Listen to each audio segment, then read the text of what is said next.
Good evening, Belltop. I'm your mystery reader for the evening, and I will be reading chapters 21 and 22. Here we go. The diner was called Neil's. The word was written in big red neon letters that flashed on and off. Inside it was warm and bright and smelled like fried chicken and toast and coffee. Bryce sat at the counter and put Edward on a stool next to him. He leaned the rabbit's forehead up against the counter so that he would not fall. "What you gonna have, sugar?" the waitress said to Bryce. "Give me some pancakes," said Bryce, "and some eggs, and I want steak too. I want a big old steak, and some toast, and some coffee."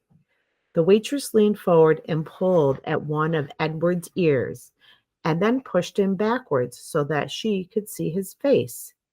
"This your rabbit?" she said to Bryce. "Yes'm, he's mine now. He belonged to my sister." Bryce wiped at his nose with the back of his hand.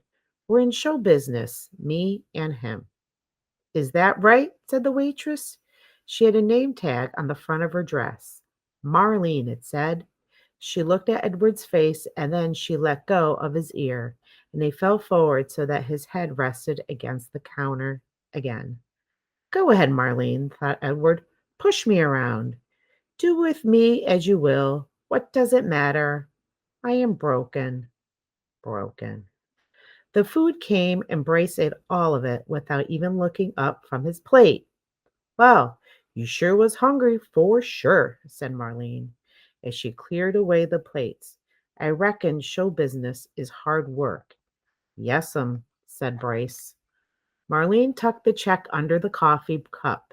Bryce picked it up and looked at it and then shook his head. "I ain't got enough," he said to Edward. "Ma'am," he said to Marlene when she came back and filled up his coffee cup, "I ain't got enough." "What, sugar?" "I ain't got enough money." She stopped pouring the coffee and looked at him. "You're going to have to talk to Neil about that." Neil, it turned out, was the owner and the cook. He was a large, red-haired, red-faced man who came out of the kitchen holding a spatula in one hand. "You came in here hungry, right?" he said to Bryce. "Yes, sir," said Bryce. He wiped his nose with the back of his hand.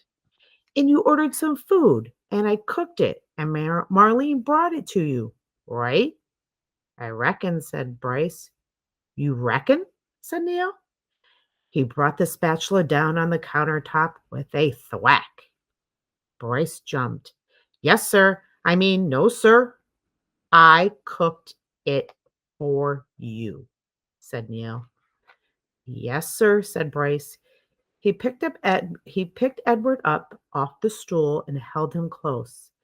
Everyone in the diner had stopped eating. They were all staring at the boy and the rabbit and Neil. Only Marlene looked away. "You ordered it. I cooked it. Marlene served it. You ate it. Now," said Neil, "I want my money." He tapped the spatula lightly on the counter. Bryce cleared his throat. "You ever seen a rabbit dance?" he said. "How's that?" said Neil. "You ever before in your life seen a rabbit dance?" Bryce set Edward on the floor and started pulling the strings attached to his feet, making him do a slow shuffle. He put his harmonica in his mouth and played a sad song that went along with the dance. Somebody laughed. Bryce took the harmonica out of his mouth and said, "He could dance some more if you want him to. He could dance to pay for what I ate." Neil stared at Bryce, and then, without warning, he reached down and grabbed hold of Edward. "This is what I think of dancing rabbits," said Neil, and he swung Edward by the feet, swung him so that his head hit the edge of the counter hard. There was a loud crack.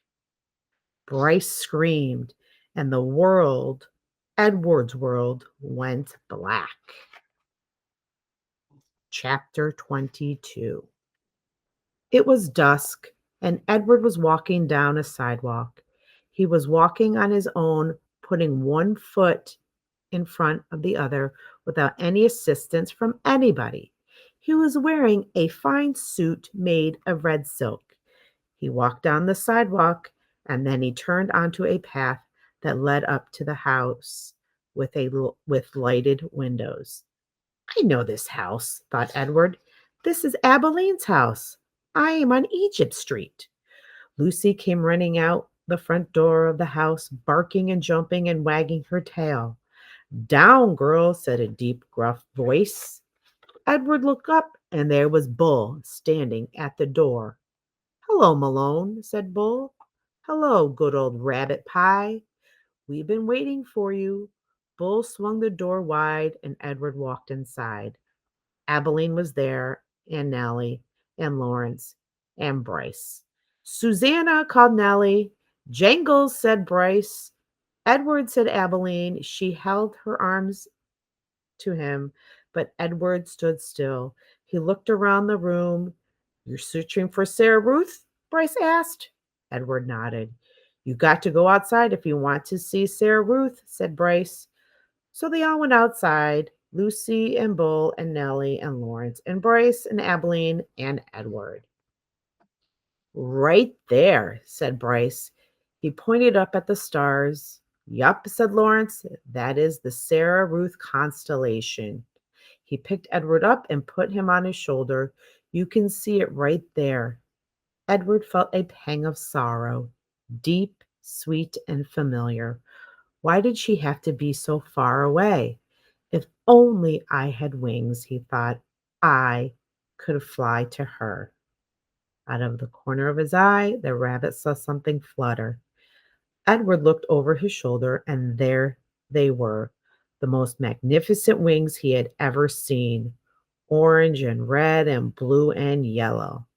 And they were on his back. They belonged to him. They were his wings. What a wonderful night this was. He was walking on his own. He had an elegant new suit, and now he had wings. He could fly anywhere, do anything.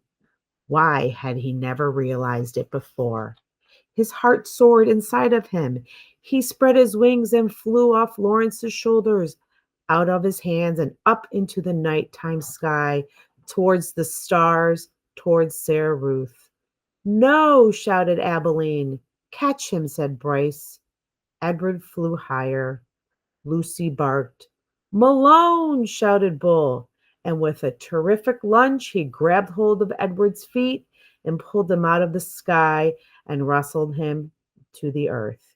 You can't go yet, said Bull. Stay with us, said Abilene. Edward beat his wings, but it was no use. Bull held him firmly to the ground. Stay with us, repeated Abilene. Edward started to cry. I couldn't stand to lose you again, said Nellie. Neither could I, said Abilene. It would break my heart. Lucy bent her face towards Edward. She licked his tears away.